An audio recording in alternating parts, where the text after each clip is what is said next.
All right, good evening, everyone, and welcome to Green White Checker TV. Tonight we are over the Atlantic here, over in Spa, Belgium, for at the circuit of Spa Francorchamps, the Dark Horse Area 51 Indy Series here tonight. This is going to be a very fun one tonight. I say usually mostly oval racing, but usually once a season at least they throw in a road course just to spice things up. I believe last season was Monza over here at Spa tonight, so it's going to be a lot of fun to see these guys try to navigate this very tricky but very, very fun, very, very enjoyable track here tonight. So it's going to be a little bit of a longer startup warm-up session here to get under, kind of get the green flag going and all that. As again, it's a very long track here tonight, 4.3 miles as you can see on the track description there. And saying, bear with me because I'm going to be having to remember and learn all these turns and names. And it's about 18 turns or actually 19 it looks like if I see the numbers correctly. And also say kind of bringing a ringer into the booth here with the Indy cars and of course with road racing in general.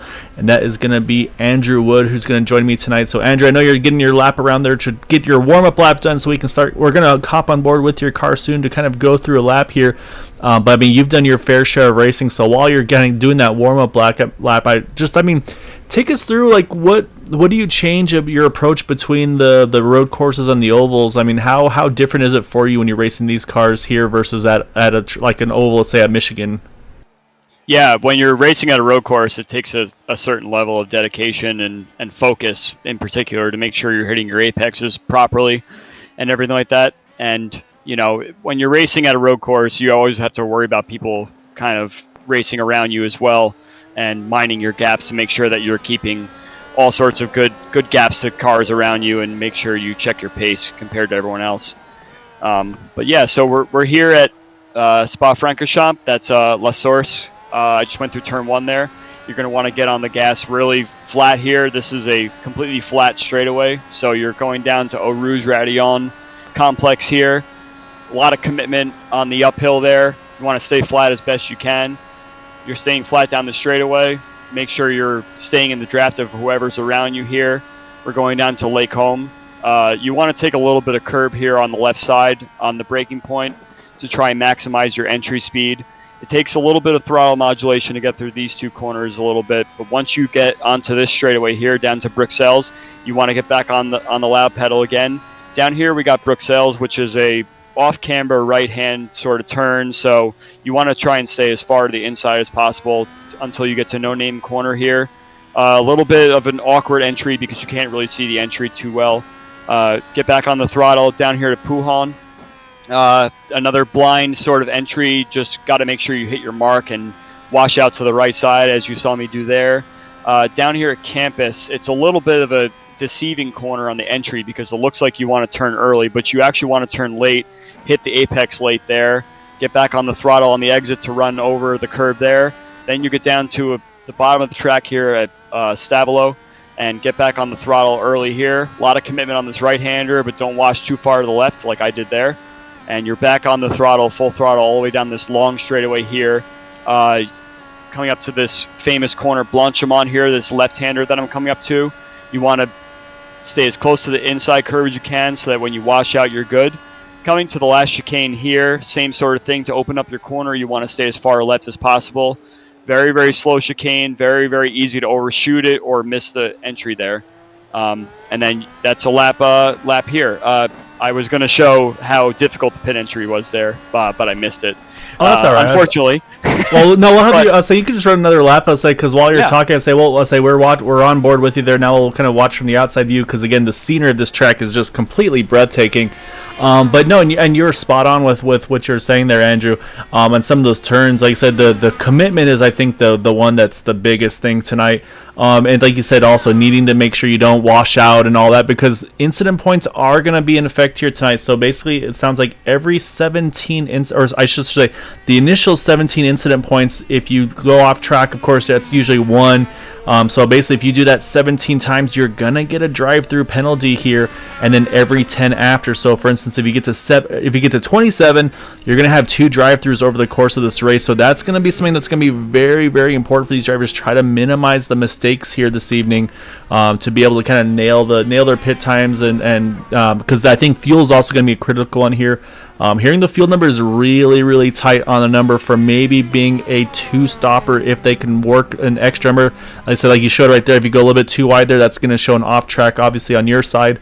But yeah, so those are things these guys are going to have to be careful about, not being too greedy, try to take too many risks here. But yeah, I mean, like I said, this track is not the most forgiving for sure, but definitely one of the fan favorites here for iRacing, for Formula One. I mean, just anybody and everybody that races it or just spectates that. This is definitely a fan favorite here.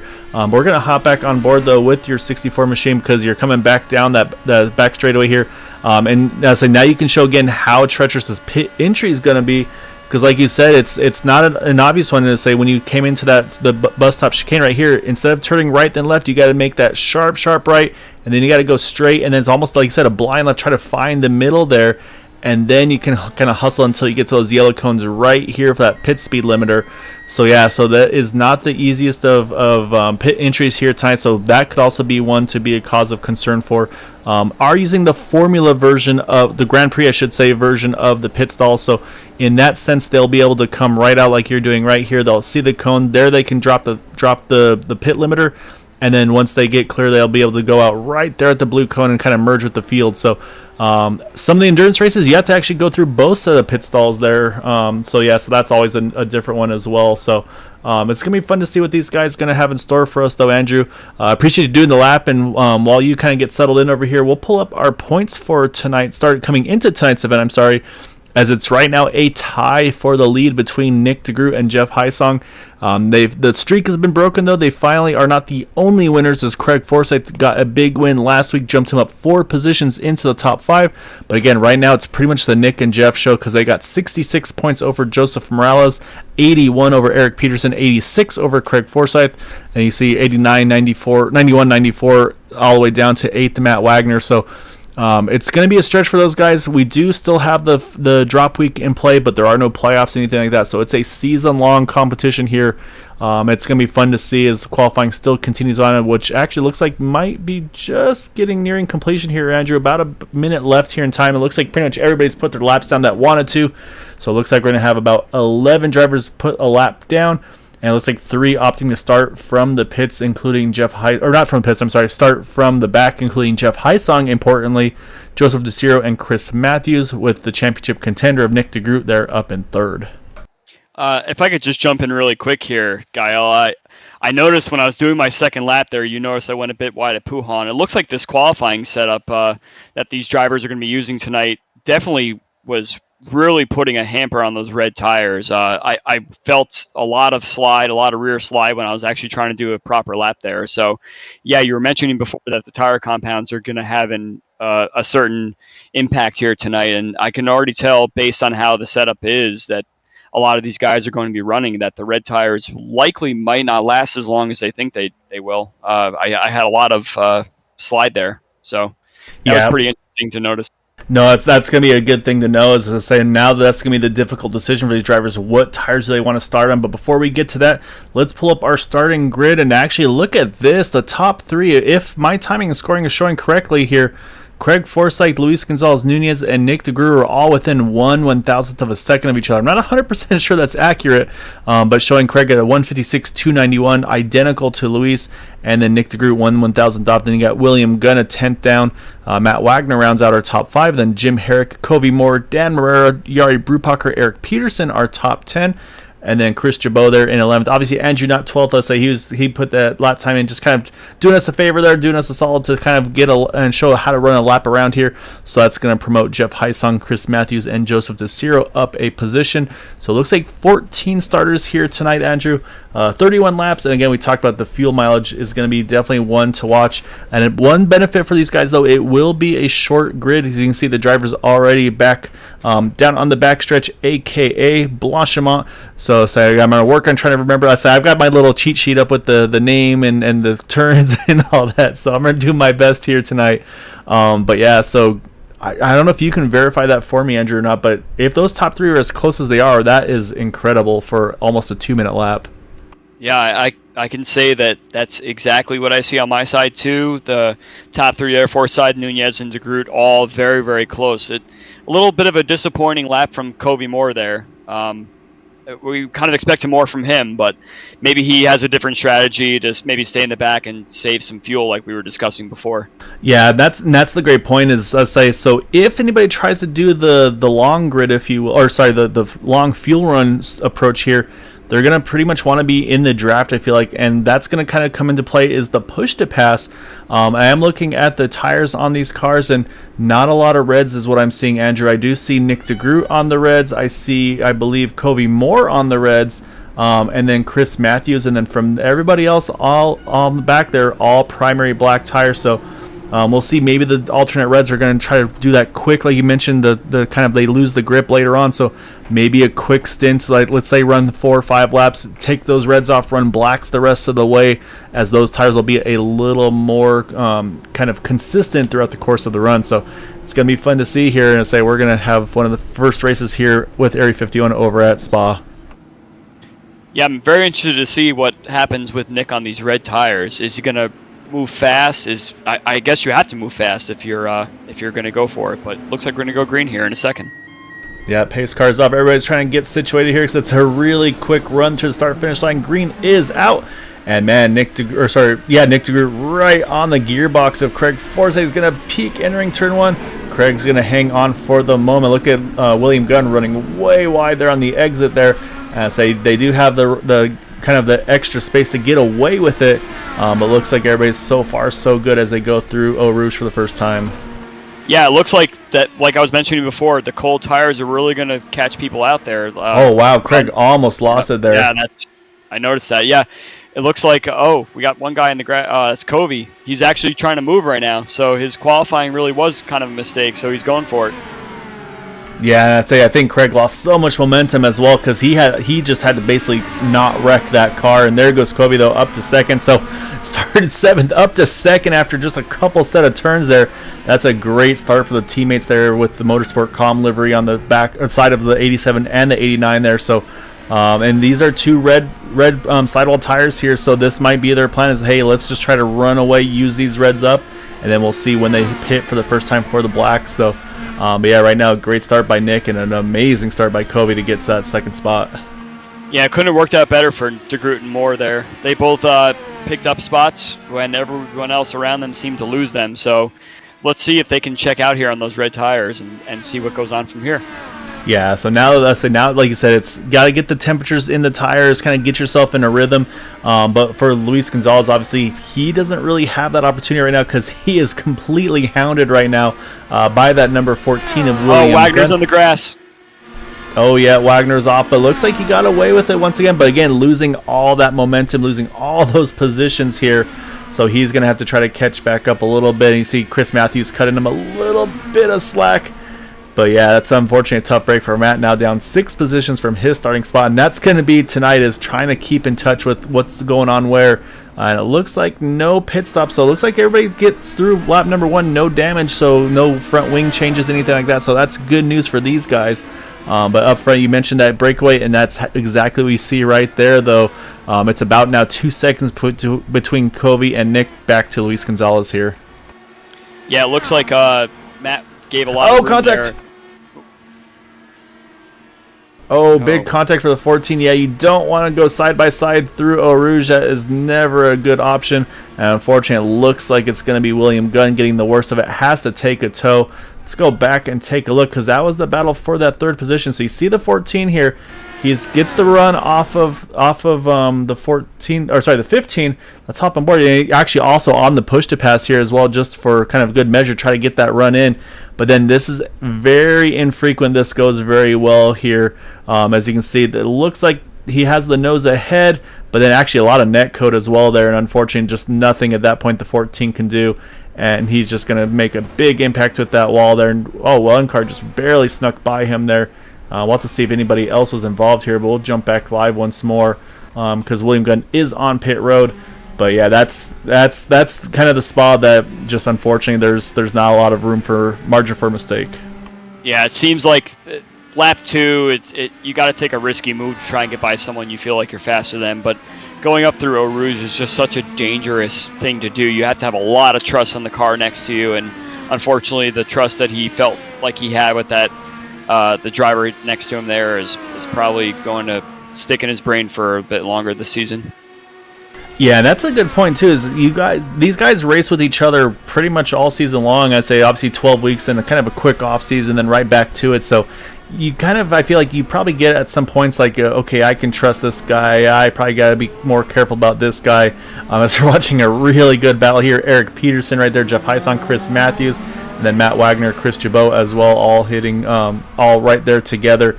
And again, though, nobody jumped to pit road, so I think somehow everybody else still was able to kind of get through there unscathed. So that was a great break for them. But what we do have is I'm keeping an eye on lap times. I'm sure you are as well here, Andrew. As I'm watching Kobe Moore. Last time by, ran the fastest lap of the race, about 0.2 quicker than Nick. So that gap's down to about half a second between those two teammates. Yeah, this battle with Eric Peterson, Jeff Heisong, and Matt Wagner trying to claw his way back. This is a pretty crazy looking battle here. It looks like these guys they're kind of tripping over themselves to make the best situation here. Jeff gets by Eric. Overshoots it a little bit though. A little bit, yep. And then got on the throttle too soon on the gas there, loops it around. He's going to give up all those spots, but again, looks like no harm, no foul. He's going to grab a gear, get going again. That's a tough one for him, so he's going to have to kind of regroup once again, but so now we talked about the strategies here. Pretty much everybody was on the primary blocks except for the top two drivers and then Chris Matthews.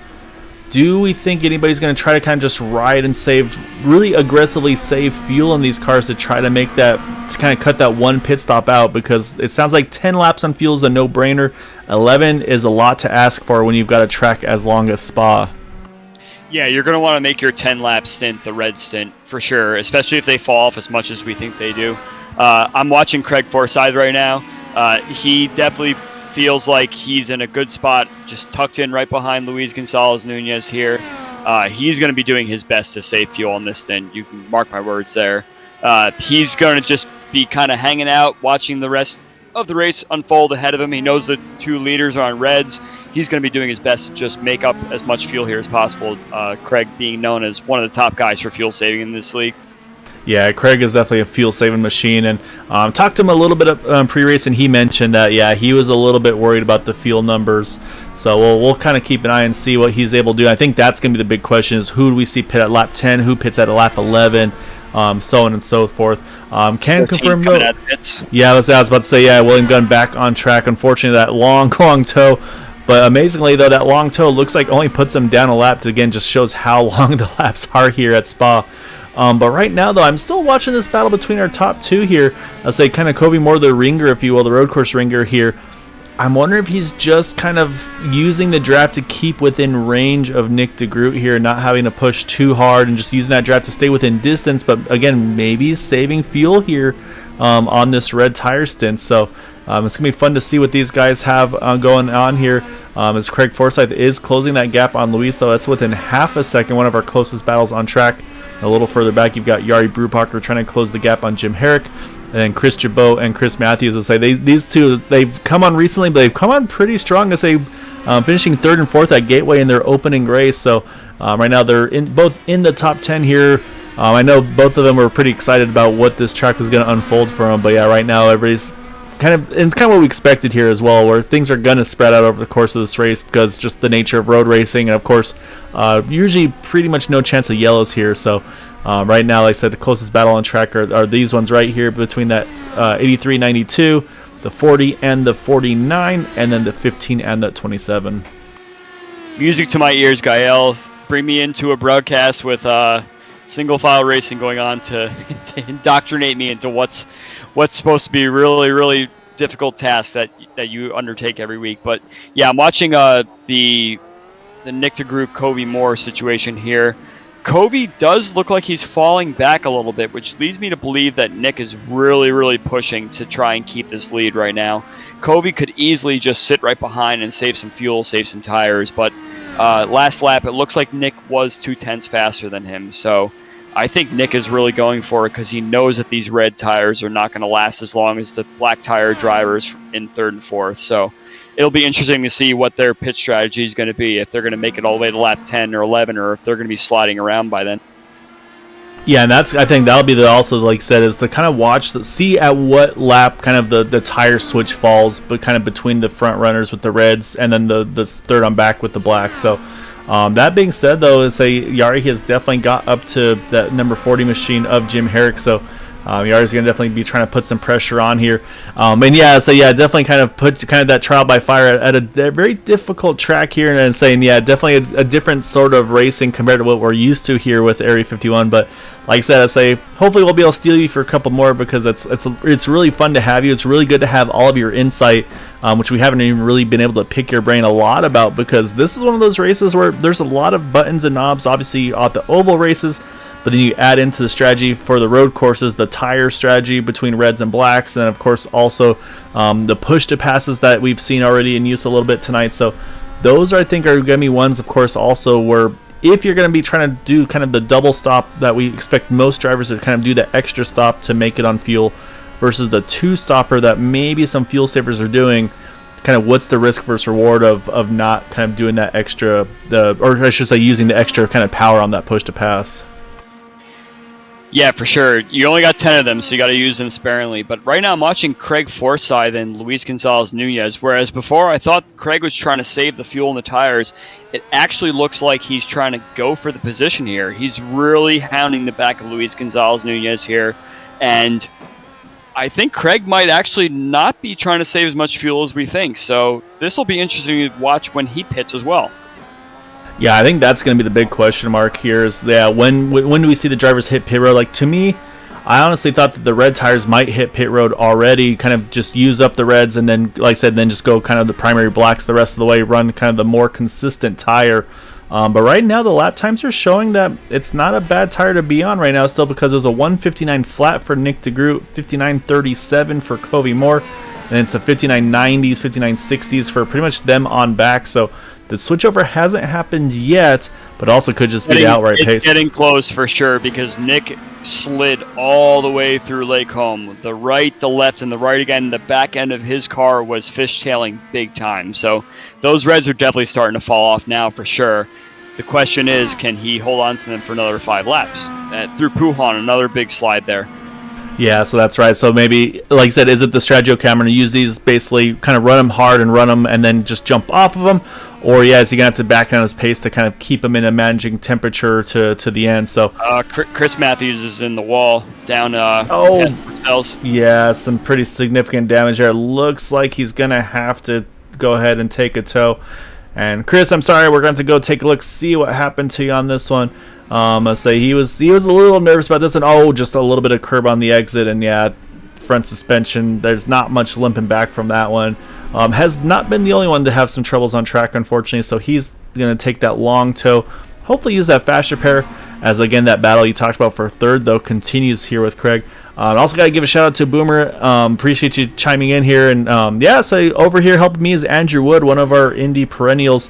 He isn't racing this season, but definitely was open to kind of share his expertise with us. And you don't have to ask me twice for that. So we got Andrew in here, maybe also joining the booth with you a few races as well. So definitely appreciate that. And man, William Gunn, I think maybe showing he's got something to prove though, as he ran the fastest lap of the race of 58.20, over a second quicker than anybody else on track. So it just shows, again, that's the difference of about what, five laps on tires maybe between the 14 and the rest of the field. Yeah, another thing I noticed too is I think that crossover point has just happened with both Luis Gonzalez Nunez and Craig Forsythe. Both were faster than Nick DeGroot and Covey Moore last lap. So those red tires really are starting to die off now, and we'll have to see how long those two front runners can stay out there. Yeah, that'll be the question. Yeah, how long do they want to do it? And that's the other thing too is, like I said, even if Craig wants to try to run the long run and try to save fuel here on this run, that means he's going to really have to kind of have at some point still have a long stint on the reds. And that's where I was thinking kind of do the 5-lapper or whatever it might be on the reds and then go blacks the rest of the way. But so far no change. But I think we just had possibly a little bit of drama. Eric Peterson, I believe. But looks like he's all right, though, still in that 36. But yes, I had something pop up on my screen that something had happened, but looks like he's still doing all right. So yeah, he looks all right on my screen too. So all right, do we think they're gonna come in this time, though, Andrew? You think they're gonna just run this until they have to pit on fuel at this point? I think they're committed to the strategy. They're going to stay out as long as they possibly can. It's very interesting to see Covey Moore drop as much as he has off the back of Nick, because I thought for sure he'd just be tucking right up on the rear wing here. Let's see what happens. Yep, Nick stays out, Covey stays out, so they are definitely committed to this strategy to push it to lap 10 if possible. Yeah, it looks like not a lot of strategy. I think these guys, like you said, I think they're going to run this thing all the way out. So again, we're used to the super speedway racing, kind of the low downforce setups on these things. So that being said, though, I'm sure Luis isn't too opposed to having the great sponsorship of SimRace 24/7 showing up on the broadcast right now with HyperX and Butt Kicker as well on the sides of this thing. So, but yeah, right now, like I said, Craig is either keeping him honest or is right where he wants him to be, it's just, yeah, you don't know. Craig is so wily with his strategies where he'll usually try to keep it close to his vest, and like I'm trying to watch and listen, and I don't see anything that screams to me fuel saving like you had mentioned. So I think he just might be doing everything he can right now just to keep touch with that number 15. But you're right, though, the lap times again, though, about half a second quicker for Craig and Luis over Nick and Covey. I also noticed that Matt Wagner is also in the 159s, matching the leader's times right now, so he's coming back with a vengeance for sure. Oh yeah, I mean, Matt's gonna want to recover from that miscue that he had. He hasn't had the season he's been hoping for. He's had some great runs, just hasn't had the results to show for it yet. And honestly, though, too, I mean, again, he's going from years and years of running in VR. Again, this is kind of our insider info. Years of running in VR to now switching over to triple. So I think this is like race number 2 or 3 here at Area 51 with it. So, I mean, there's still probably a little bit of learning curve and kind of just that getting comfortable with these things again as well. So, that I'm pretty impressed, honestly, with what Matt's been able to do so far early on here. Yeah, switching back to the leaders for a second, I doubt you see these guys come in at this point. If they've stayed out this long, they're definitely going to be wanting to stay out until lap 10, no matter what the situation is. And both of them are not under any pressure at all either. So you would imagine that if they were under pressure, they may have to try and switch their strategy up a little bit. But I do think that the two of them are going to do their best to just run these reds out and see what happens on the black tires from there. Yeah, I mean, and that's the thing too, is, I mean, and then the question begs to ask, okay, let's say they go 10 on the reds, could they back their pace down on one of the stints on the black tires to then again make it on a 2-stopper instead of going to that extra 3rd stop? So, and the fact that they're committing to where they are now kind of makes me think that might be the thought, or it's just like, okay, we're just going to run far and see how it shakes out, because the other part too is, if they pitted early, they would probably get put into traffic, and that's another thing that's easier said than done, is working through traffic even with the fresher tires.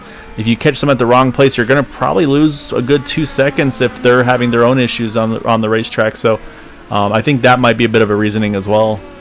But not to mention also that the strategy is going to flip after a while, so you're going to have Luis Gonzalez-Nunez and Craig Forsythe on red tires, likely hounding these guys on black tires. So especially Covey Moore, who has definitely dropped way back from Nick DeGroot. He must be having really a hard time on these tires. And when this strategy flips over, if Covey Moore gets held up whatsoever from any situation with a slower car, Luis Gonzalez-Nunez and Forsythe both are going to want to pounce. I see here that it looks like Gonzalez-Nunez is going to be pitting this lap, unless that's a mistake. Yeah, I was saying this would be coming at lap 10, so this might be about right there. I say, while we were talking, I was watching Covey Moore, and he had a big bobble as well. So I think those reds are, like you said, are starting to wear off for him. So yeah, we'll watch to see if anybody hits pit road like you were talking about, and see if it's the field or if it's maybe Luis coming in one lap early or not. So we'll watch Nick DeGroot, and he's going to go one more. And it looks like Covey's comfortably going one more as well. And yep, here comes Luis. So first of our leaders to hit pit road. Again, a very difficult pit road, so you can gain a little bit here, but you have to be careful for that pit speed because that comes in real quick. So this is going to be a great look now to see where he emerges out on track in relation to the field, which right now looks like he'll probably wind up at the back of the pack, just again due to the length of the pit road here and, of course, how slow pit speed is. So we'll watch Luis here. We'll focus on his pit stop real quick.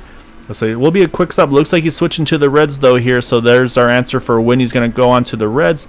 The answer is right now, and as he comes out of pit road, you saw one car go by. And I think he's going to sneak out right behind Jeff Heisong, right in front of Eric Peterson. So yeah, so it drops from about 3rd to 10th with that pit stop there.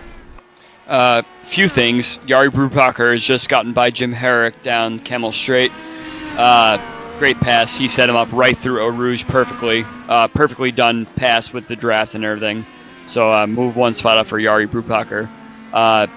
I do like this strategy from Nunez, actually. Run the Reds in the middle of the track, or middle of the race here, to try and get any sort of advantage he can on Covey Moore up ahead of him. But the other point I was going to make is that Craig Forsythe is going to be driving the in-lap of his life right now. He is going to want to be pushing the best he can to make sure that Nunez does not get the advantage. But he's in the wake of Covey Moore right now, who seems to still be struggling on these tires. And I don't think that Craig's strategy is working at the moment. I think Nunez had the right strategy there. Yeah, it's going to be fun to see because, again, we talked about 10 laps being the magic number. So the question now is, do we see Nick DeGroot come in? Because I'm watching Luis Gonzalez Nunez. He just got around, I think, Jeff Heisong, it looks like, actually. And Chris Chabot next on his list in that number 83. But we're going to go back because, here comes Nick DeGroot. He's on pit road. Covey Moore's on pit road. So here's our answer. Craig Forsythe, this was his pit stop. He decided, all right, this is my run. I'm going 11 laps here.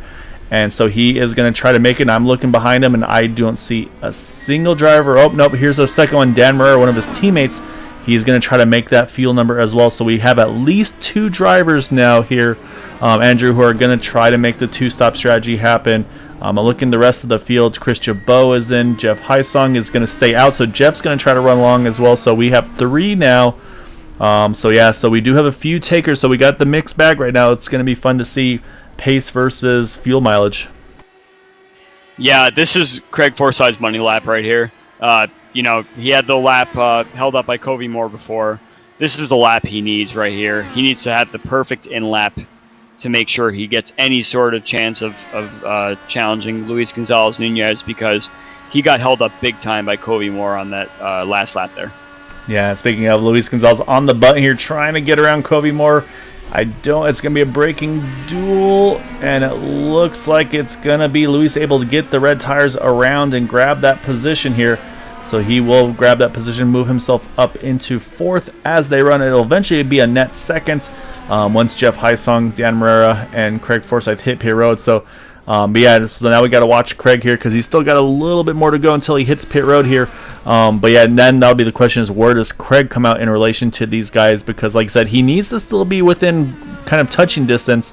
But I think he did the hard work though here early, and now he's going to have to try to make those next 2 runs here on 10 laps each to make it to the end. Similarly to what I said before, this is Nunez's money lap right here. He's past Covey Moore. He needs to take full advantage of these red tires and get as much of a gap as possible, so that when the black tires equalize out for the last stop, assuming that's what the strategy is going to be, he needs to have as much of an advantage as possible. So this is very, very qualifying type driving from Nunez right here. He has to take advantage as best as he possibly can. Yeah, I see Dan Murray on pit road as well. Nick DeGroot's going to cycle around here. He'll go back to the lead. And then, you're right, though. Luis Gonzalez, this is where he needs to use these tires up and try to catch Nick DeGroot here. We'll see how quick does he, what his lap times are. Ooh, look at that. He's leaving pits. Yeah, Craig coming out of pit road, and this is a great stop for Craig. He's going to come in right behind that 15 machine, right in front of the 87. But Luis Gonzalez, though, that last lap there, Andrew, 157.95, fastest lap of the race, while trying to chase down that number 89 of Nick DeGroot. But again, for Craig, also need to mention, Craig decided he stayed on the primary blocks, didn't go to the reds here, but now he's under attack from Covey Moore. But we'll see, does Craig fight here? And it looks like, no, he's going to back it down. So I think Craig is thinking, this is not my fight. My fight right now is fuel mileage. And what are the odds here for Craig here, Andrew? Does he try to do another 11 lap stint on the black tires here? That way he only has to run, let's say, 9 laps potentially on the reds for his final stop at the end. That sounds like a great strategy, but he has to make sure he has any sort of pace to keep up with Nunez's red tire stint. Because if Nunez starts pounding out these 157s, Craig has no response to that. He has to be able to stay somewhat close. So saving fuel here is going to be difficult for Craig. I think the 11-10-10 strategy might be the best. If Craig knows he could do 10 laps on the black tires here and keep his pace up as best he can, but he's got Covey Moore ahead of him. That's going to be giving him a bunch of aero wash there. That's probably going to hurt him a little bit. So right now, Craig's kind of boxed in a corner. Another interesting thing to note, actually, was I didn't notice it until right now, actually, Nick DeGroot is on the alternate reds again. I didn't expect to see that. So we kind of talked about the primary blacks were the tire you're going to want to be on. But Nick actually went back onto the alternate reds here. So he's still actually going to have to at least make one pit stop on the primary blacks, as once again, Nick steps up his lap at 1:58.4. He was half a second quicker than Luis Gonzalez. So Nick saw the attack and he's going to respond, as Covey also right on cue with Nick, a 1:58.4, and that's on the primary black tire. So great short pace here from that number 87 machine here. And I believe Jim Herrick may have had no, he looks okay. I thought Jim Herrick had an incident. I think he may have been letting Matt Wagner on by, it looks like. So Matt's now back up to 6th position, recovering nicely after his earlier incident. Yeah, I'm kind of questioning Nick's strategy here a little bit, but at the same time, I'm wondering if he felt like he had decent pace on the red tires before with no threat from behind. He just wants to run away and hide, so that he may not feel so confident in the black tires that he wants to run the reds as long as he can, so that he can kind of adjust on the blacks and maybe run 90% pace to what he'd run on the reds, and just wait to see if he has any threat from behind, as long as everything ahead of him seems good. Yeah, it's going to be interesting to see, and you're right, though. I mean, Craig is definitely keeping the pressure on Covey here. We'll hop on board here once again with that 27, because, yeah, he's definitely keeping this number 87 honest there. And Covey and Z right there, a little bobble as well, just for good measure. And like you said, though, now, is this aggression trying to get around Covey? Is this maybe just him saying, I'm going to kind of try to keep Covey as close as I can to get the best draft I can off of him? I think the obvious question or answer would be, do we see him ever use the push to pass, which so far looks like still is going to be no. So right now, no big strategy changes from these top three. But yeah, I don't know. I'm definitely very intrigued by Craig Forsythe. I feel pretty good about where he is on fuel and where he is on track here, because again, he's only a couple seconds off the lead, about 5 off the lead. And again, he's got that magic extra lap here, so it's going to be fun to see what he's got on the second stint here. But then, like you said, we know for sure Red's on his final stint here if he goes two-stopper. If I have to guess, I think Craig is sizing up Covey, because he knows that they're both on the black tires. He may feel like he has an advantage somewhere on track, but he's not going to go for anything that's very high risk. So the way that he's driving, I could tell that he's kind of charging corners a little bit to see where he might have an advantage on entry. But at the same time, Luis Gonzalez Nunez is up ahead, setting the pace on the reds. These two guys are just kind of hanging out and waiting to see what happens a few laps from now. I'd be doing the same thing. Looks like we had a car with an issue up ahead there. That could have been. Nunez. That's Chris Matthews. It looks like Matthews, yeah. So he's right now one down after Nick DeGroot got around him there, and I think he's going to be due for a pit stop fairly soon here. Pitted on lap number 6 when he had to take the tow.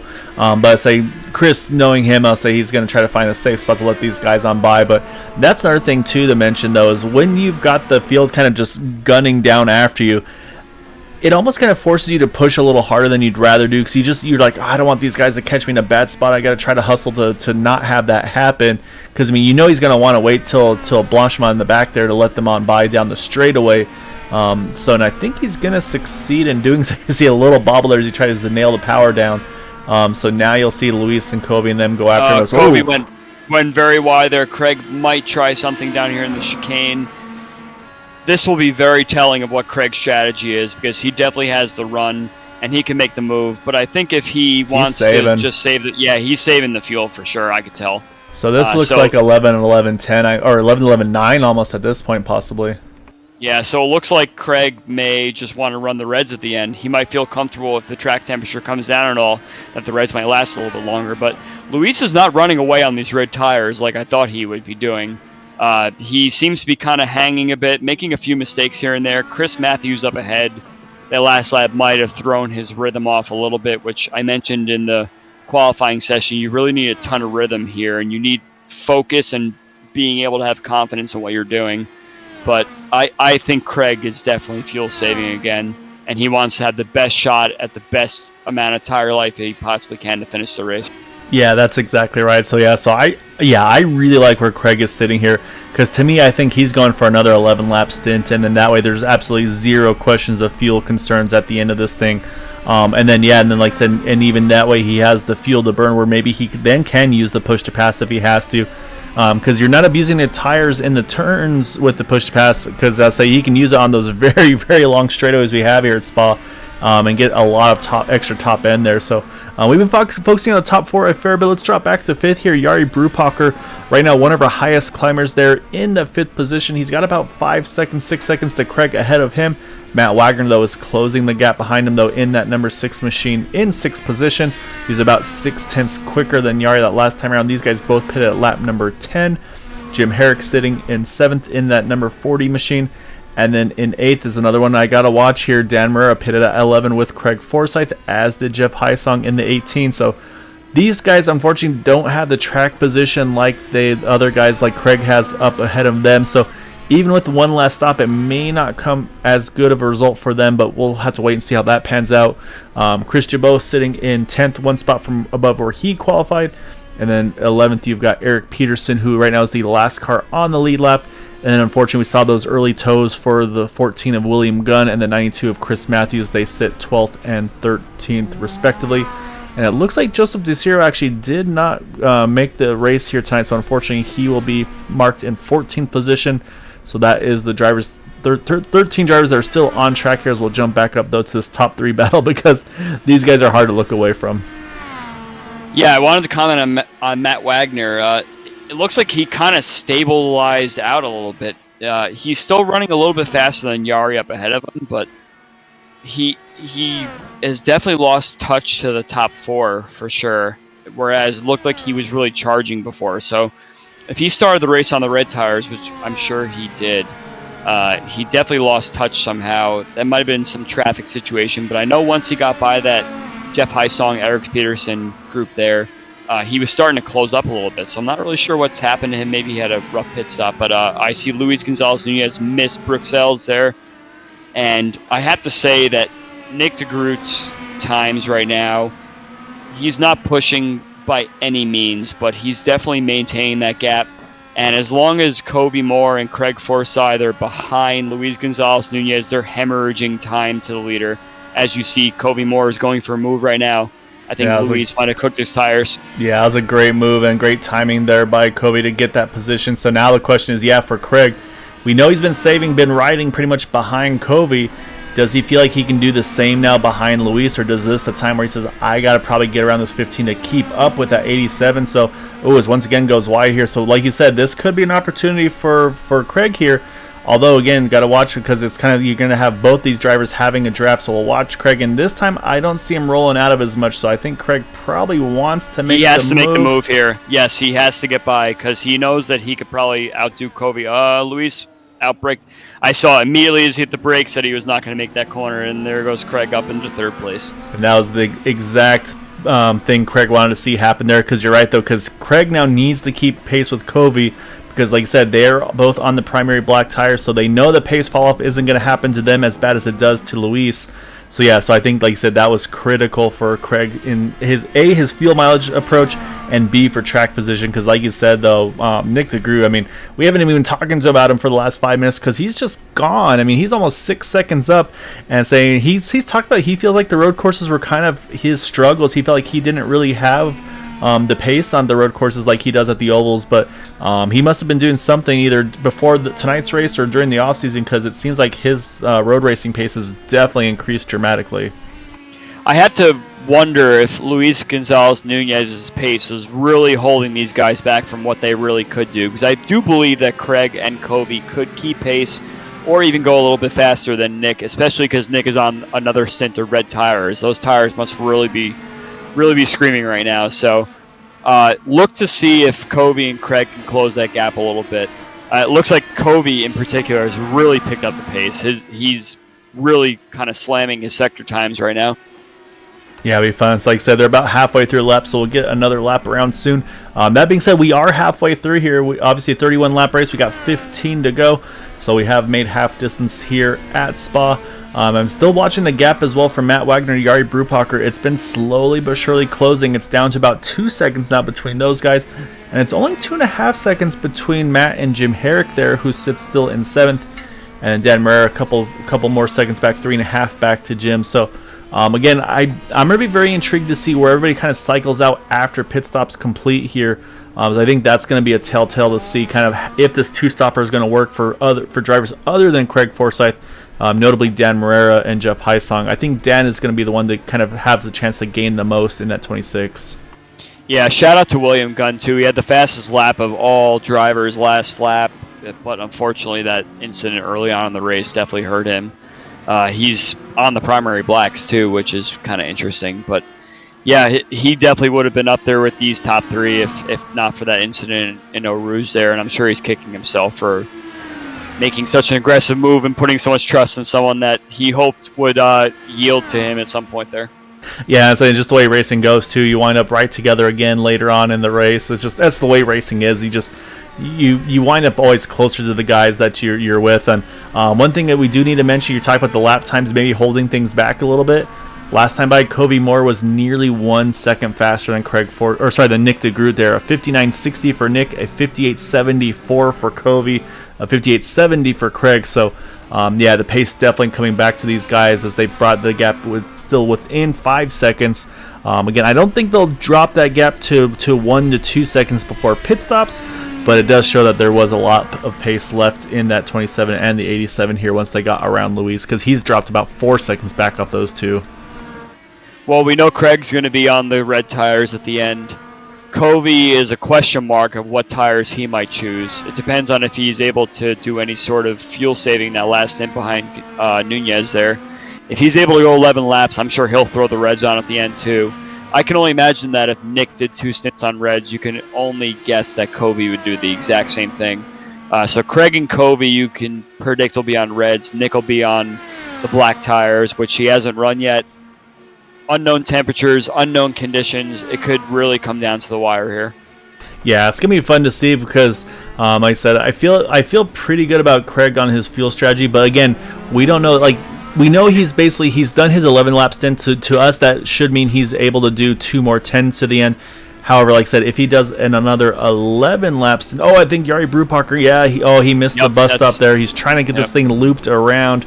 Unfortunately, that's going to cost him a handful of spots. Promotes Matt Wagner back up into the top 5. Let's go back, though, and take a look from Jari to see if we can watch what happened here as he headed into that bus stop. Because this is one of the biggest braking zones here at this track. Because, I mean, you're going about probably 180, 190 plus, and you got to get this thing down to about 30 miles an hour or so. As we'll speed it up just a little bit, and we'll see if it's maybe just rear brake or maybe just a little too greedy on the throttle. Oh, maybe a little too much curb, it looks like to me there, Andrew. It looks like he grabbed the curb on the right and he grabbed the curb on the left, and he got on the throttle a little too early there, for sure. That's what it looks like. And this is also the point where those reds are starting to give up as well. So, but look at Matt Wagner there having to make that sharp left to sneak around in there. So great job by Matt to avoid that. Great avoidance there, for sure. Yeah, and Jim Herrick had to do the same there to get by. So promotes Matt up to 5th, Jim Herrick up to 6th, Dan Moreira up to 7th after all that's said and done. This continues to be the closest battle on track between these two right here. And they still ever closing on Nick DeGroot. It was again about just under a second, about 7/10 of a second, looks like last time by, between the 89 and the 87. But yeah, Craig definitely tagging along here with these guys. So what I was trying to say though before that happened though was, so even if Craig did the 11 lap now and then let's say does 11 again this time, there's no guarantees that Nick and Covey say, okay, we got to save 1 lap and it's going to be maybe this final stint of the race here. So it's not a cakewalk for Craig at this point. He doesn't know what kind of numbers that Nick and Covey are working, and that could be what Nick's doing here too, is maybe he's actually running this one long on the reds somehow as he's had all those seconds to play with. So it's going to be fun to see what the strategy and what the right call is going to be for these guys, because next 2 laps is probably going to pretty much tell us what the decision is going to be. I mean, Nick's had no opportunity to save any fuel at all, unless he's been lifting into corners, which might account for some of his slower lap time. So I think Nick is going to have to come in at the end of this lap. I don't think he's going to make it unless he's doing something that we haven't caught. But he's going to I would say that if he's done a red stint, he's going to save a long stint for black. So let's see if Nick comes in this lap. And he's, again, as we mentioned on last pit stop, he's got to have the outlap of his life, in-lap and outlap of his life. Yeah, exactly right. Yeah, right now, like I said, hopped on board, and yeah, definitely don't see any significant fuel savings being done on board. At least, obviously, we can't see all the things. We know if they're on the push to pass button, we know things like that. But other than that, yeah, we don't get to see everything.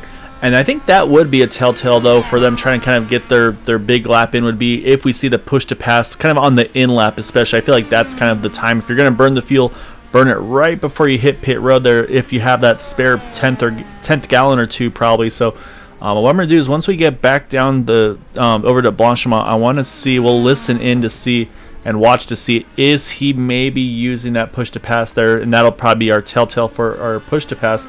So let's do that right now. Let's hop back on, and no push to pass yet here. Based on my data, he hasn't used any push to pass yet. I still see him having 10.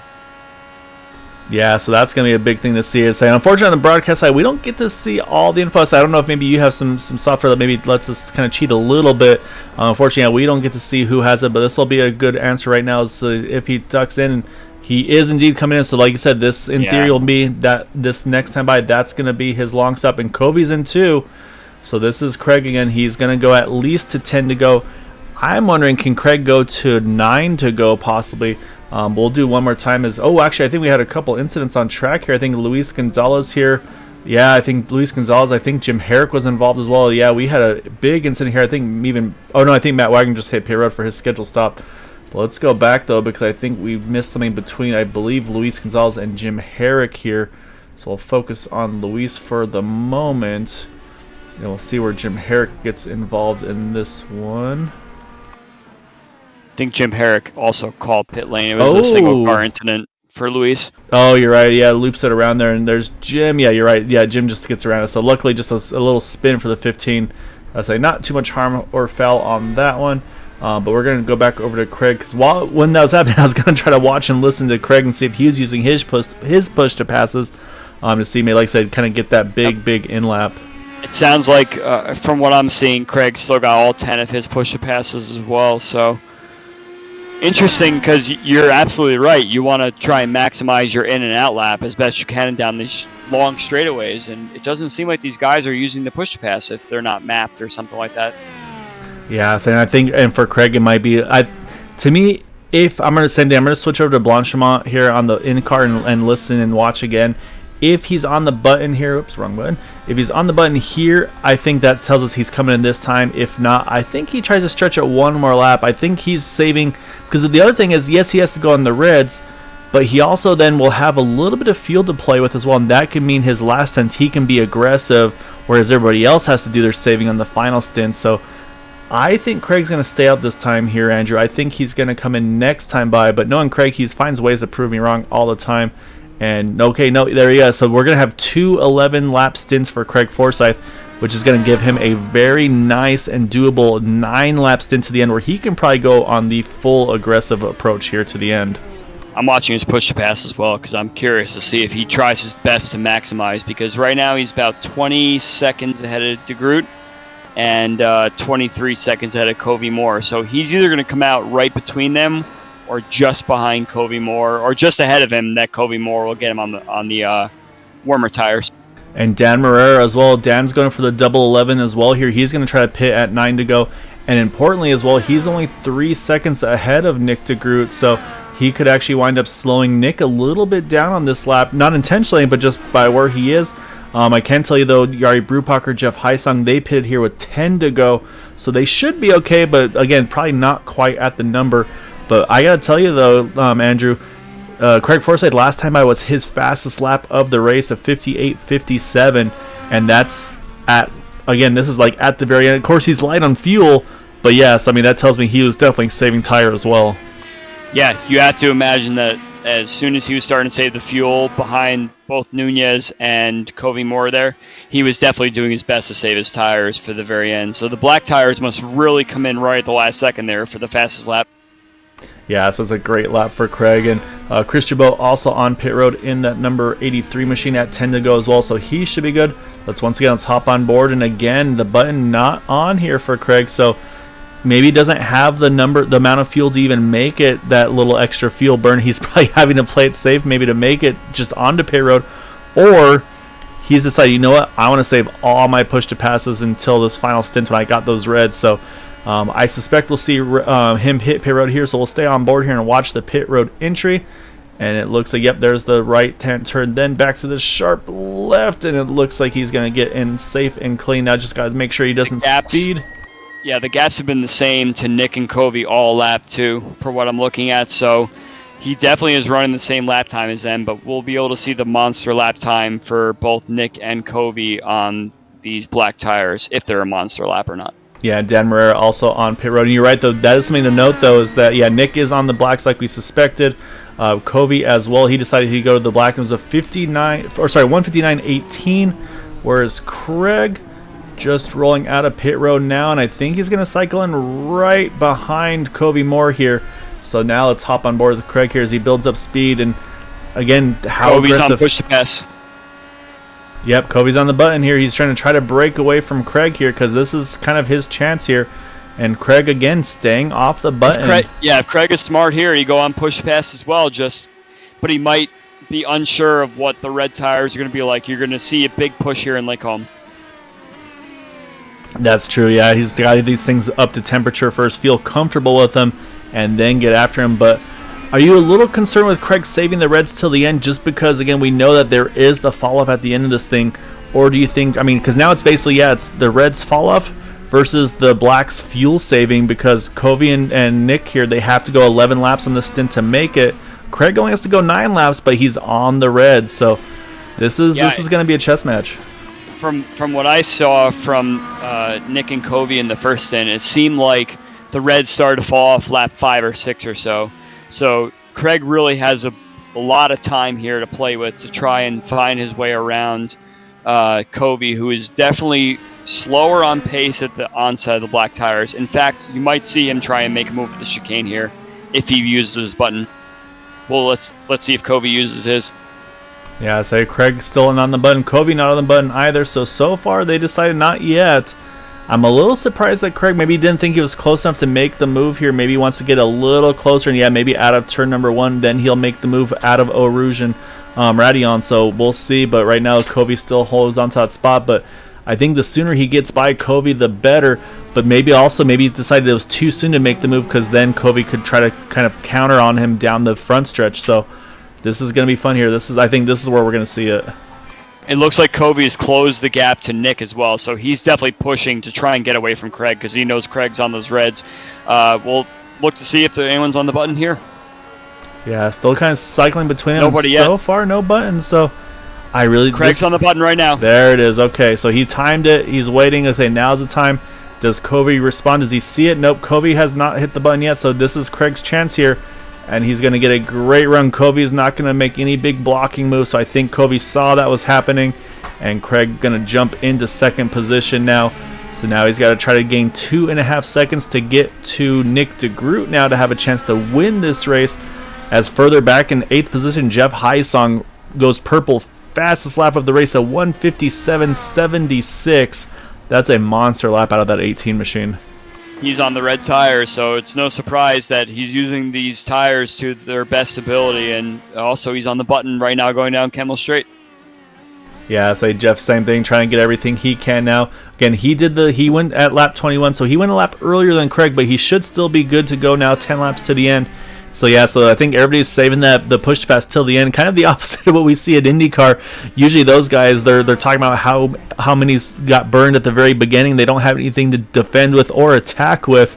Maybe the Area 51 guys a little bit more on the loop of like, hey, let's save these things till the end, then we go after it. But right now it's definitely a top 3 breakaway because you got to go now about 11 seconds back from Covey Moore to Matt Wagner, though, who's done a great recovery, though, to get all the way back up into 4th. So again, great job by Matt to stay after it here. Jim Herrick still rounds out our top 5.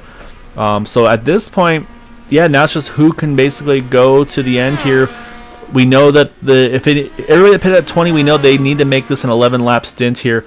Let's watch lap times as Nick DeGroot crosses line at 59.7, 58.06 for Craig, 1.7 seconds faster that last lap there.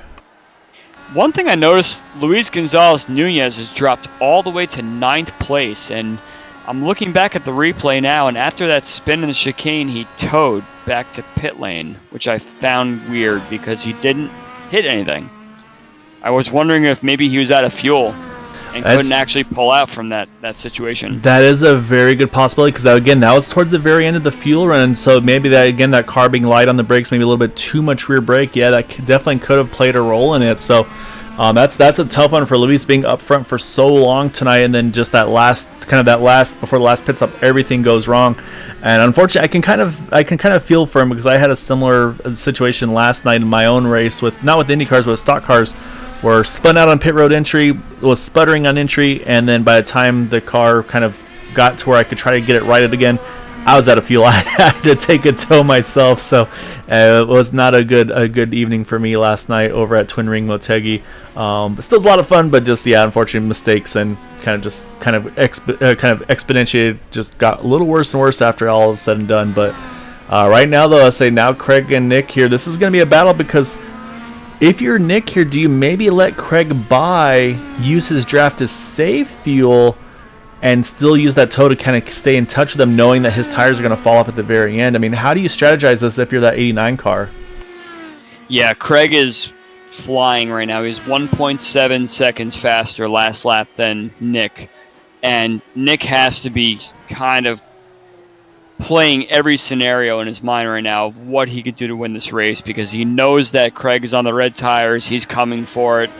But he also has to realize that those tires are going to fall off, so he has a chance once that situation comes up.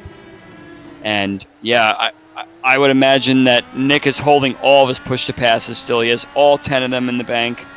Craig's still got a bunch, but yeah, he's going to have to just kind of play to see what Craig's behavior is behind him. Yeah, I kind of feel like for Nick, it may be in his best interest to let Craig by and then just use the draft to your advantage here.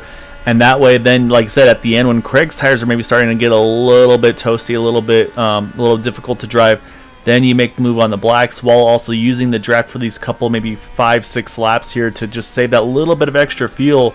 But unfortunately, or not unfortunately, but right now he's opting to kind of hold that track position. Do need to mention, though, it looks like Eric Peterson, Chris Matthews on pit road. Eric Peterson, yeah, a little bit of wing damage. I think he may have had an incident also that caused this, unfortunately.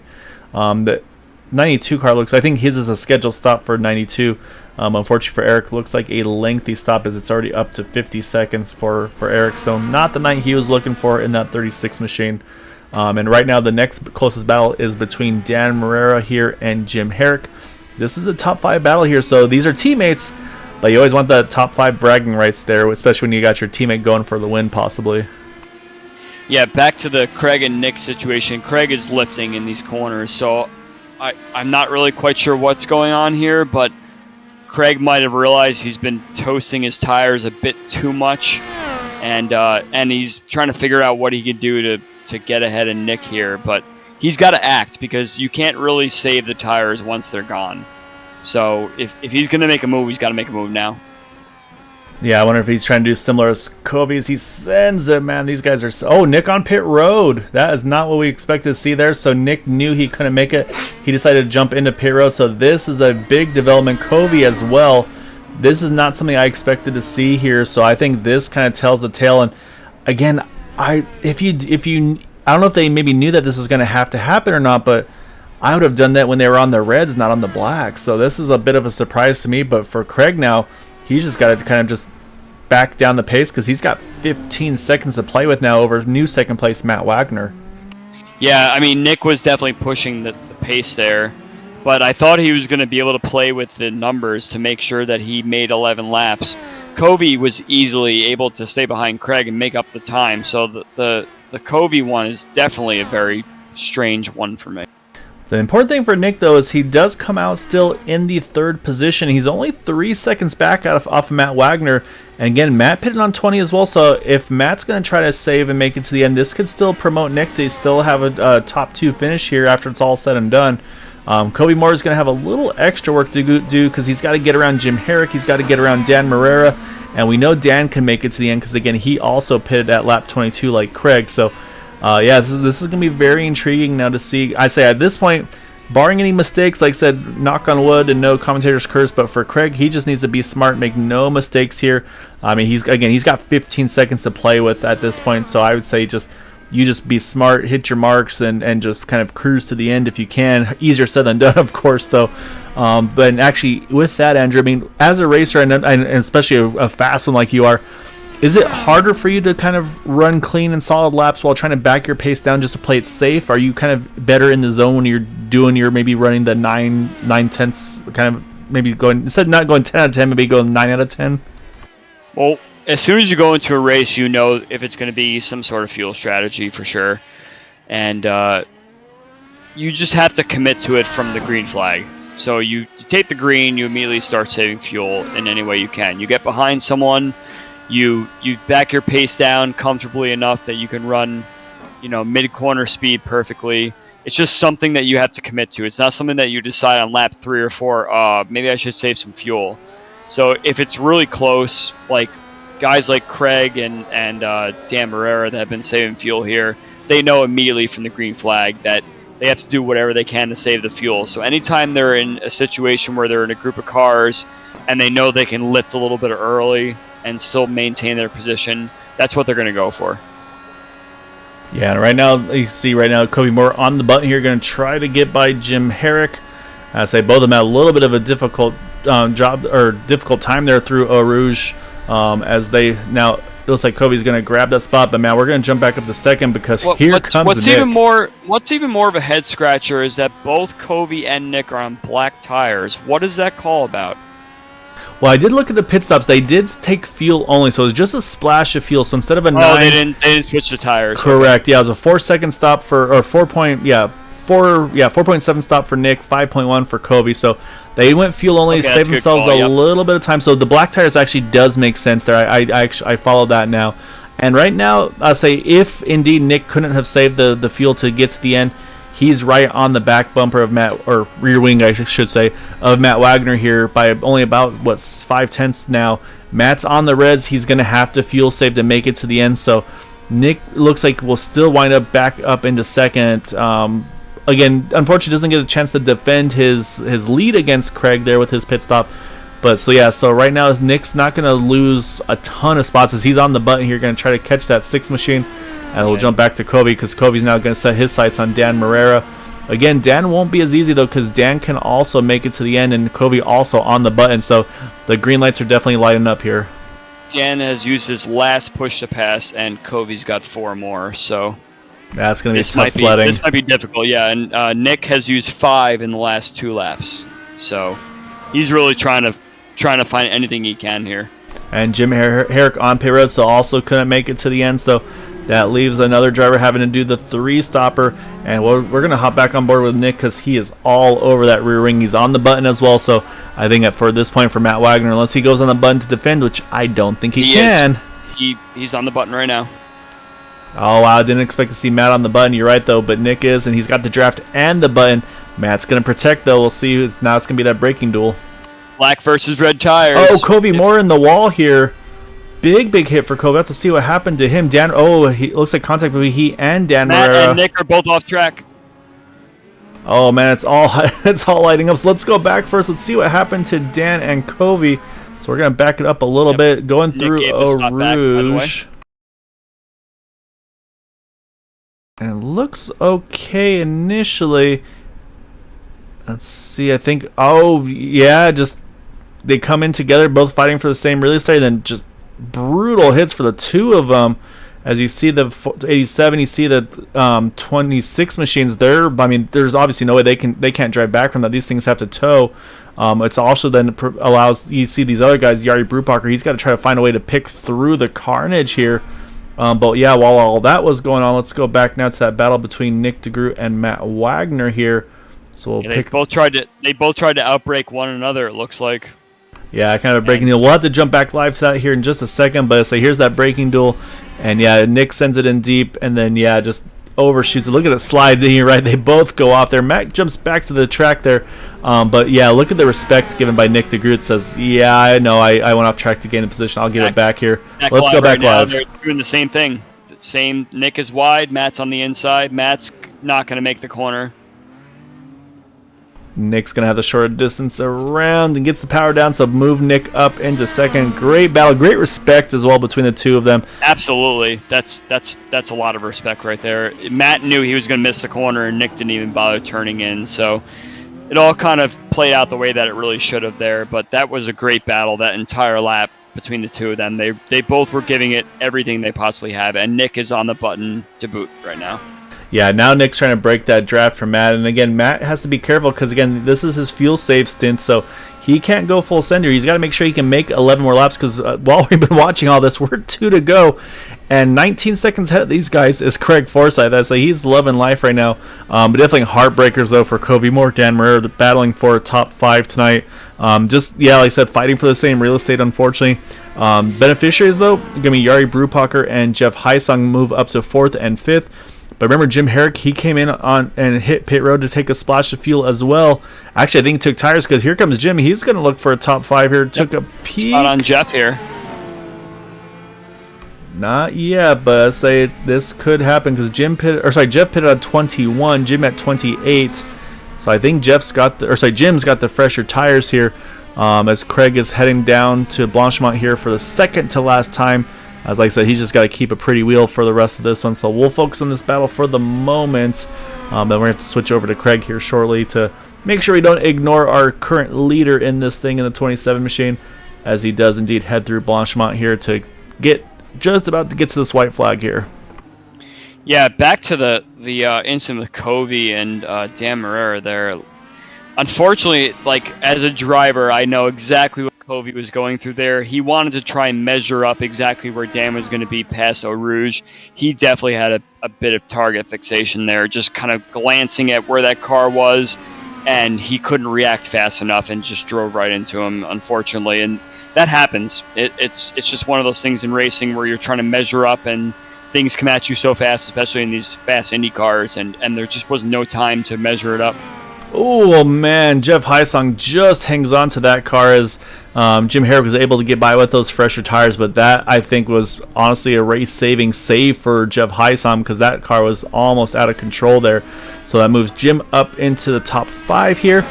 But up front though, Craig Forsythe on his final lap, and yeah, talk about backing the pace down. 2:01.42 his last lap. He's leaving nothing to chance here.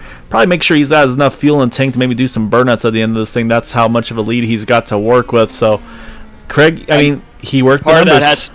Part of that has to do with the red tires too. If he was burning everything he could to catch Nick, so he might have felt a slide or two on the last lap and just said, you know what, we're just going to lift into every corner and just bring this thing home. Yeah, like I said, he's got 16 seconds to play with, so he can easily bring it home from here. Like I said, just got to get a couple more turns here, and then he'll feel a lot more comfortable. But man, I mean, he did the hard work early. He saved the field twice, and it looked like it was going to be kind of nip and tuck between him and Nick DeGroot, but unfortunately, Nick just couldn't save the fuel he needed to in the end. And yeah, Craig's looks like he's going to kind of bring this one home here as he comes through Blanchemont for the final time. But yeah, great job, great strategy by Craig to be able to pull this off here. I'm still peeking around. Actually, it looks like Jari Brupacher. Oh, I think, did Matt Wagner have an issue? Eric Peterson's wrecked somewhere. Yeah, I think a couple things happened because, yeah, Matt Wagner also had a moment. But here comes Craig, though, out of the final turn. Going to win tonight at Spa. 2 wins in a row now for the 27 machine. And we'll go back here to Nick DeGroot here is going to bring it home in the second position here as he comes through the hairpin. And we've got a battle, though, for third because look at Jari Brupacher. Oh, no, Jari gets loose through the Blanchemont there, loops it around, loses the front wing. But he should be able to grab a gear and get going. Again, Matt Wagner will hold on to the podium spot in third after all that's said and done. Now Jari's going to try to hang on to fourth here because here comes Jim Herrick at the head of steam. And it looks like Jari's just going to have enough to hold on to fourth as Jim Herrick will hold off Jeff Heisung. So Jari Brubacher fourth, Jim Herrick top 5. Man, those last couple laps, everything was kicking off here at the end. Yeah, Matt's out of gas. I mean, you only need enough to cross the line, right? Like I said, these guys all running out of fuel. Craig Forsythe, he's going to have some extra fuel just to roll around here. Like I said, maybe even have enough for a burnout. Just, again, just great job by Craig working the numbers. And like, you talked about it from the get-go. He's a strategy machine in that number 27 car.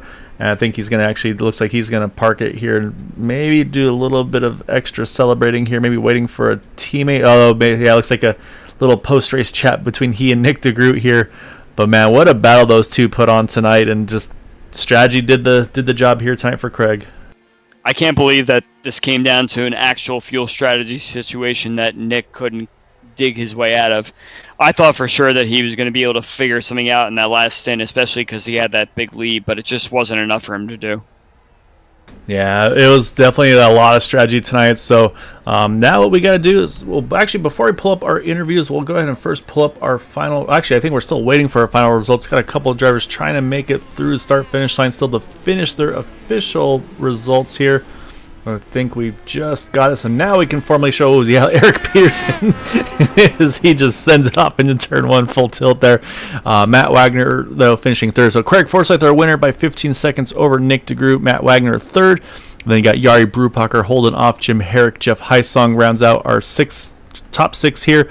And then you've got Luis Gonzalez Nunez, Chris Jabot, William Gunn, our lead lap finishers. And actually, hats off to William Gunn coming back to the lead lap here. Didn't even notice that as well. Final finisher this evening. All right, now let's pull in our victims here. We're going to kick it off with Matt Wagner.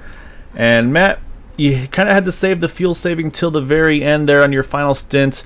And it was closer. I mean, you had Jari breathing down your neck. I think there's a couple other things we probably missed there at the end because it looked like there was a couple incidents there. I think Eric Peterson may have had an issue because you lost a lot of track position there that puts you kind of under attack from Jari. I mean, just take us through the race. Unfortunately, obviously, an early issue, but a great job recovering it to bring home a podium. I mean, take us through the night. So I had an off-road excursion. I was able to save the car, which thankfully enough, thank you, 3 monitors. It saved my life. Appreciate that guy, by the way. So cold tires was the big definition here, how I lost the car. I pushed too hard too early, and that's the result of overdriving the car and putting yourself in a bad spot and falling to the back, and you will pay for it every time. So around the pit stop, we're coming down to the end of the race, and I was discussing with William in the chat here. So we were talking about fuel, and he said how I can make it. I said to myself, I don't think I can make it. So I started saving really hard, shutting the car off. Some straightaways I've been shutting the car on and off. So it kind of helped. So I barely squeaked across the line. Like I had like maybe 0.05 of gas left and barely crossed the line. It was just amazing how I finished that race. Did you have any thoughts about trying to do the fuel saving on either the first or middle stints, and also the tire strategy of starting with reds and then going to the blacks at the end? I mean, how did you come up with kind of the kind of what you felt like would be your best strategy of which tire to start on, which fuel saving stint to save on? I mean, was that just one of those like on the fly type things where like at this point, if I want to make it on one less stop at the very end, you say, okay, well, I'm going to do it with the reds? Or, I mean, how did you kind of manage that decision there? So during the runs there, I had no draft help. That kind of hurt me a lot. It hurt me a ton. So my first initial game plan was to, just go hard, see what I can do. And, don't do any stupid mistakes and keep it on track. And come to find out, when it comes to that third stint, I started scratching my head. I said, dude, I think we can probably try and push it. That was my whole mindset the whole race. That was so tedious. It was wow. I'm just overwhelmed. I finished third. Matt, I'd like to ask when you felt in the first stint there that the tires were really starting to go off. At what point in the fuel run did you feel like it was going completely awry for you, where you were sliding the car a lot? Uh, Not really. It all depends on what everybody puts their settings. This setup is very adjustable. Um, I had it set up so I wouldn't, just overdrive the car and start sliding the car a lot. I know some of the guys were sliding the car a lot in front of me. To me, uh, on the blacks, I actually felt quite worse. Actually, I'm really surprised that actually the reds felt a lot better than the blacks. Uh, Usually it's the other way around. I'm just a little surprised by that because I did a lot of testing with the blacks, and maybe it's different track temperature here today that we tested at. It was a little bit cooler than when I tested. So it's being sliding out a lot. It was just it wear your tires out a lot, and my lap times would drop off dramatically. I tried to keep it up in the 151s. No, I'm sorry, 159s. Yeah, I was close to about 2 minutes for sometimes on the blacks. Sometimes the reds toward the end of the run. Yeah, it seems like at some of these medium speed turn tracks that the blacks seem to have a weird slip angle. I've noticed this too at places like Mid Ohio at some of these faster corners. Yeah, it's very interesting that you bring that up. I would have thought that there's enough of a heat cycle through the tires that it would actually kind of benefit to run longer on them here. But now that you bring that up, I kind of see what you're getting at, that it's not just a car setting thing for sure. It's just the way that the tires go through their heat cycle down these long straightaways. So yeah, it's interesting that the reds looked off, because we definitely saw the guys that were on longer stints on the reds trying their best to hold on to the back of the car, especially Yeah. in the last couple laps of the stint. So Mhm. interesting. Yeah. So you got your tracks like Skip Barber and Zandvoort is one of them. Yeah, it runs really good on the black. So I'm not sure if you drove there. An IndyCar is actually pretty good. I wish we could run there, but think some of the guys really don't own the track. But like your shorter tracks, like Watkins Glen, I think it really sucks on the black. So like your short, road courses. You know what I mean? Yeah, no, it was a really fun one though tonight, Matt. Like I said, a great recovery though after like I said, a little bit of a miscue early on, but fought back, able to get the top three tonight. So definitely want to give you the floor here for any thanks and shouts for that run or for that podium tonight. Oh, well, once again, I say this every week. Not every week here. I get a chance to come here on the podium. So I'd like to thank my parents for watching. You guys for broadcasting. Andrew, I'm gonna watch the replay. I'm gonna see how you did on your debut. You're very knowledgeable about these cars, and I expect great things on the broadcast when I go rewatch it. And shout out to actually my new employee over at my work. Did a phenomenal job today, and we were under the pressure. And I told him to take a look at the broadcast. I said, I usually do this just for fun. And shout out to my new coworkers over at my job. So y'all take care and have yourself a good night here. All right, great job, Matt. Like I said, well earned, hard fought podium tonight, man. Oh yeah, thank you. See you guys. All right, so that is our third place finisher. Let's grab our runner up tonight, and that is going to be the number 89 of Nick DeGroot. And I don't know. I mean, to me, Andrew, I think obviously for Nick, it's going to be a little bit of a sour one because, I mean, you were doing everything right, just didn't have the magic fuel number. Is that one of those ones where maybe you got too good of a start to kind of wind up leading there and then not having kind of that draft to save the fuel, maybe one of the first two runs? Or, I mean, take us through, obviously, because you had a great run. I mean, it was pretty much just you were in control all race long until just had to make the pit stop towards the end. Were there any thoughts about trying to find a way to stretch that final stop, or was it just there was no way that number was happening there? Yeah, I have a tendency in these road course races to mess up, get into trouble, get into somebody, put myself off track. So my plan from the get-go after such a good qualifying effort, which was crazy, by the way, 1/1000th between the top three at a track this big.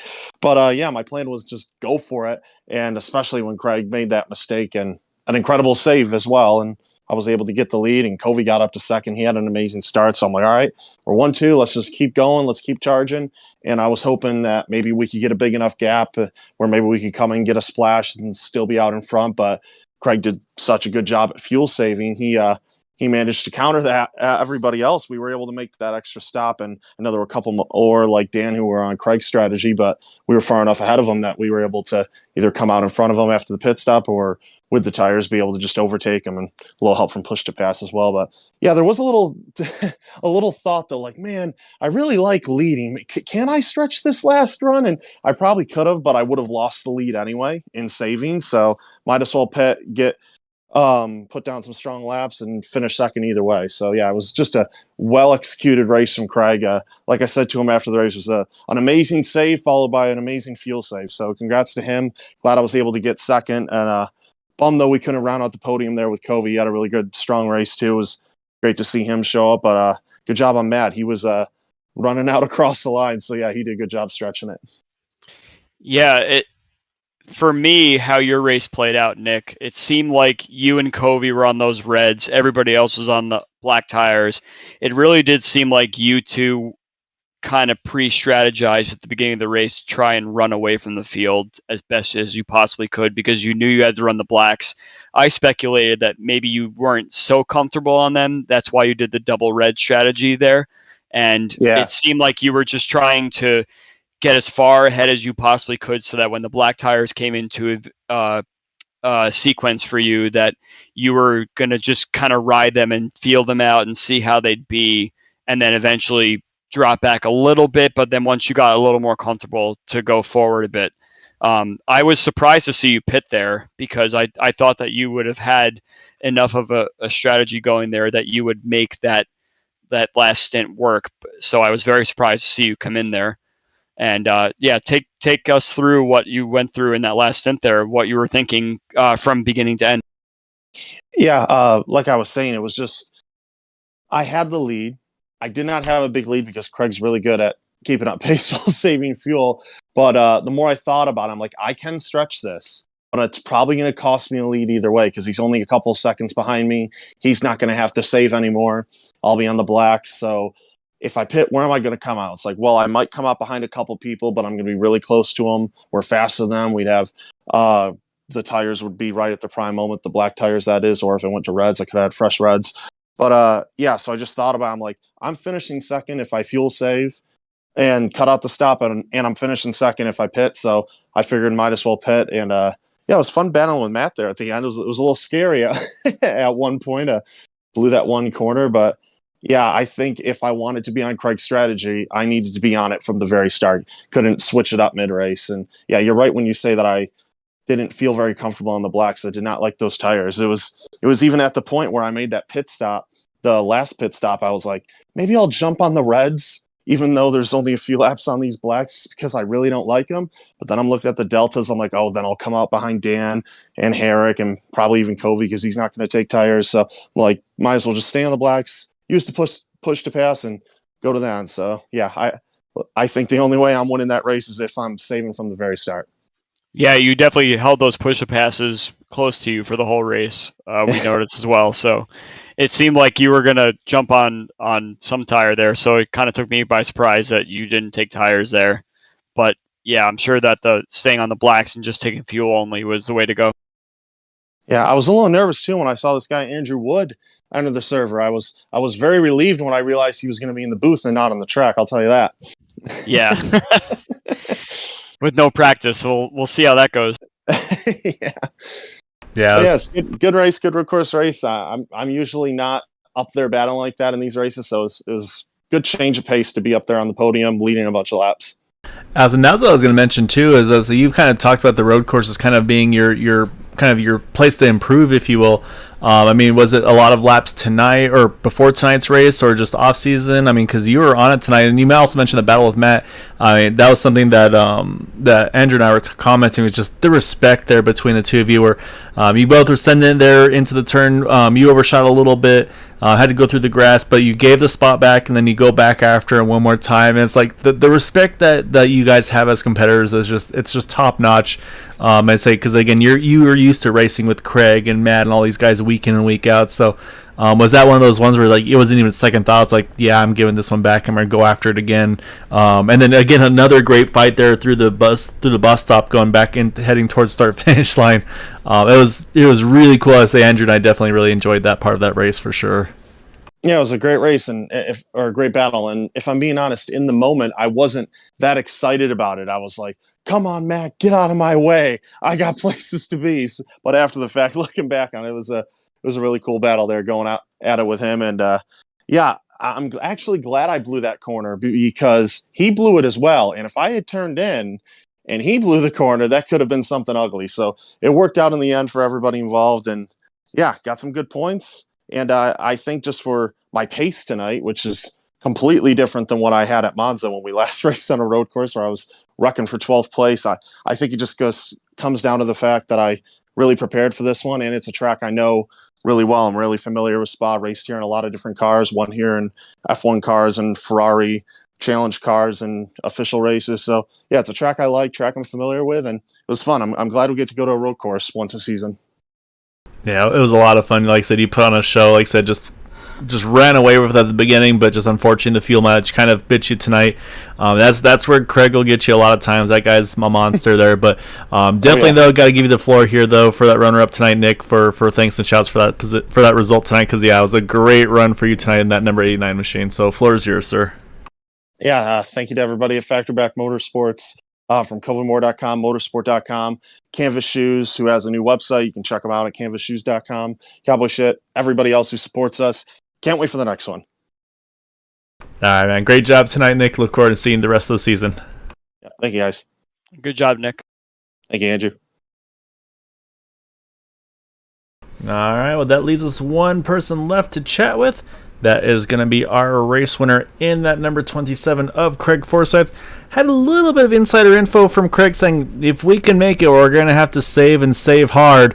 And Craig, just to rub salt into your opponent's wounds, I mean, you go 11 laps twice in this race to make it just, I believe it was 9 laps to the end at the end of this thing when he switched over to the Reds. I mean, you were on the fuel number from the get-go. Obviously, you had the big moment going through Eau Rouge to start the race with those cold tires, but saved the car. And was that maybe a blessing in disguise as well to kind of get into the draft of Nick and Covey and them, and then just from there do your fuel mileage magic? I mean, just take us through the save and then take us through the strategy tonight. It was definitely not the plan to fall back to 7th or almost murder myself and the entire Area 51 crew. And, no, I didn't expect to be on pole. That was the shock. So as soon as that happened, I told the guys, it's like, well, the fuel save's out the window because I'm at the front. And so it was going to be, full push. And then, coming around the first corner, those guys all went wide. So I thought, I think I had a 1.5 second gap going up Eau Rouge. And I'm like, wow, this is working out great. Got to the top of Eau Rouge and damn near put it in the wall. So good on everyone for avoiding me. That was the luckiest thing of my entire race, that's for sure. And then the second I went from 1st to 7th at the top, it was like, well, okay, I guess I'm on to the fuel save then, and just fully committed to it right at that point. And in the testing, we'd done it and figured out what fuel map we needed to be in, and how close we needed to be to the car front to carry the fuel save the whole time. The guys that were going faster, like, it's unfortunate for Will, he was really fast and then had an incident there. But in practice, I'd known I wasn't able to keep up with him while fuel saving. So there were certain guys I knew I could fuel save behind and certain guys I couldn't. And I got lucky with being able to maintain enough pace to keep in the draft and fuel save. And once I did the first one, I think I came out of the pits right behind Covey. And at that point, it was like, well, I may as well just fuel save again. Why fight them? And so just went back to the fuel save, because at that point I knew those guys weren't going to do the fuel save. So the only other people who might be doing it would be behind me. And I feel real sorry for Dan there. He was on our strat and looking good for a podium there. based on following the same fuel save because he was doing it from the back, but didn't work out for him. So it worked out. It was had the cars in the draft in the right places for that whole first 2 stints. So bring us through that second stint there, Craig, because it looked like it was tough to tell if you were actually saving fuel behind Covey and Luis, because Luis was on the Reds and kind of starting to fall off on the Reds quite a bit, which was giving Nick a bigger and bigger gap from the lead. So the interesting part of the race for me watching there was trying to measure if you needed to go or if you needed to just continue saving fuel and just staying on that strategy, because you knew that Nick was pulling away seconds at a time every lap that went by. So did you ever feel a sense of urgency that you needed to get by Covey and Luis both there before Luis made the mistake? Yeah, Andrew. When Covey got by Luis, I had to get by Luis immediately, because if we'd gone 3 or 4 more corners, Covey would have gotten far enough ahead that I would have run the risk of losing the draft of Covey. So as soon as Covey made the move to get by Luis, that was when I knew I had to go. So I pushed to get past Luis and stay on Covey's in Covey's draft. And then all I was doing at that point was just watching Nick's time and making sure he never got more than, I wasn't really going to be worried unless he got more than 10 seconds ahead, just because I knew how long a pit stop would take. And even, there weren't going to be enough laps left, I figured, with even if he was going full tilt on Reds to catch back up. Yeah, it definitely seemed like there was a sense of urgency that just hit you there, that you needed to make the move right then and there to make sure you had the fuel save, number 1, and number 2, just to make sure that you stay within reach of both of those guys up ahead of you. It seemed like that entire stint you had the upper hand on Covey on the blacks. You were definitely faster than him, but it looked like you had a lot of reserve just to hang behind him and just make sure you had that fuel number hit. Yeah, it took basically a commitment to the patience to go, the end of the race will look like this. All you have to do is pay attention to the relative of, where Nick is. As long as that number doesn't get bad, you're comfortable sitting behind Covey. That's, it would have changed if suddenly Nick was 17 seconds up the road and it's like, all right, well, you need to go.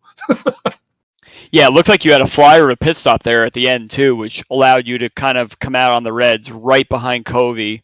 He hit the push to pass, and you just kind of realized you were on the fresh red tires and couldn't really do much for the first few corners. So it looked like you were actually kind of maintaining it really well there and just doing what you could to make sure you stayed close and you pounced right at the right time. Well, I knew the Reds were to be nice garbage after 3 laps.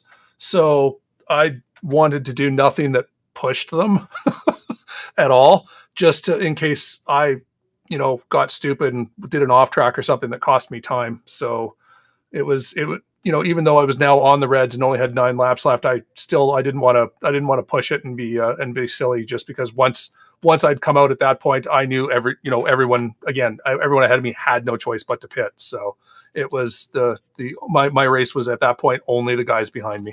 Well, your strategy worked out really well because you were able to do 11 laps on both the black stints. So you left yourself quite a window to play with the red tires there at the very end. And it looked like once you got by Covey, you went right up to the back of Nick and started to threaten him, even though you knew they had to pit again. So that was definitely a good strategy on your part. Yeah, it worked out. It was a good night for the whole crew. And yeah, as I said, I think Jim was able to get up to 5th there, and it's just unfortunate for Dan. That was the only downside for the team. Yeah, it was exactly. I mean, you guys did a really, really good job. Yeah, unfortunately for Dan, like I said, he was going to have a solid run there as well until the late incident. Yeah, I mean, you do what you do best. I mean, like I said, we joke about you making changes in fuel maps mid turns at races like Dover, for instance, was one that comes back to mind. Yeah, I mean, it's definitely one of those ones that's definitely in your wheelhouse to make. Almost feels like you make fuel in that 27 machine, Craig. But yeah, just awesome job tonight. Like I said, we were joking last week. We were able to finally kind of dethrone Nick and Jeff as the only winners. Now you get 2 in a row, so say things are kind of turning the right way. So definitely want you to enjoy this one. But before we let you go and celebrate, definitely want to give you the floor for thanks and shouts for that win tonight. Oh, I mean, I've got to thank Jim over at 40 Racewear, team sponsor, league sponsor, and Dan on the team. Good guy, good comments. He's doing really well. And I mean, hey, Andrew, it's nice to see you.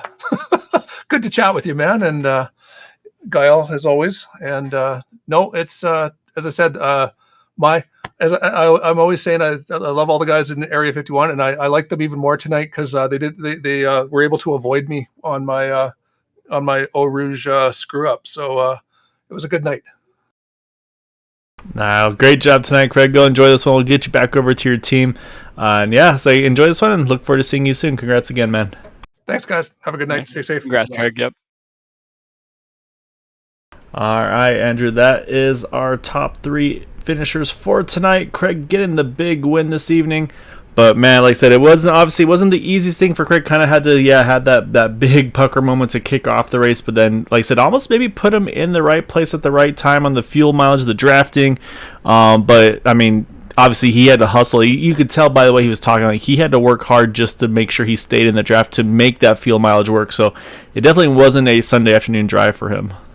Yeah, when you lose the lead like that, especially when you already commit yourself to just running hard from the beginning of the race, when you know you messed up, it's almost kind of a blessing in disguise when you can go back to the original strategy you had from 7th place or whatever he said he fell to, just in order to try his best to make the fuel mileage work. And that seemed to be the strategy that everybody needed tonight, was to save a little bit of fuel.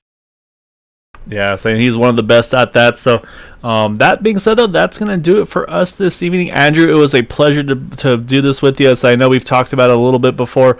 Able to kind of take advantage and get you in over here. So hope you enjoyed it. I'll say definitely loved having you. Love to have you again here. I'll say I'm sure, like I said, a little bit more probably more going on in the Oval Series in the next couple of weeks. So we'll try to work our schedules around and to say be it with me or Boomer or whoever. We'd love to have you back in the booth, man. I hope you had fun. Because it was a lot of fun doing this with you, man. Yeah, it was definitely a different experience for me rather than being in the car racing. But I'm happy to join on a road course for my first one to try and see some spaced out action rather than just the constant action you'd see on an oval. But it was definitely a lot of fun, and I definitely want to come back again. Yeah, and speaking of, next week is going to be Auto Club, so expect to see 2, 3, possibly 4-wide racing over there. And then finishing it up, it'll be Kentucky, Michigan, New Hampshire. I know that one's going to be circled on your calendar, followed by Indianapolis, because we say Chris and I had commented just how good you were at those flat ovals. So it's going to be a lot of fun, lots of racing to come. So hope you all enjoyed it tonight. Thank you all for watching, for supporting us here at Green White Checker TV. And we'll be back again on Thursday for the Super Speedway Truck Series. Get in towards playoff time over there, so definitely points are going to matter. So till then, take care, stay safe, have a good night, and we will see you all on Thursday. Have a good night, everyone.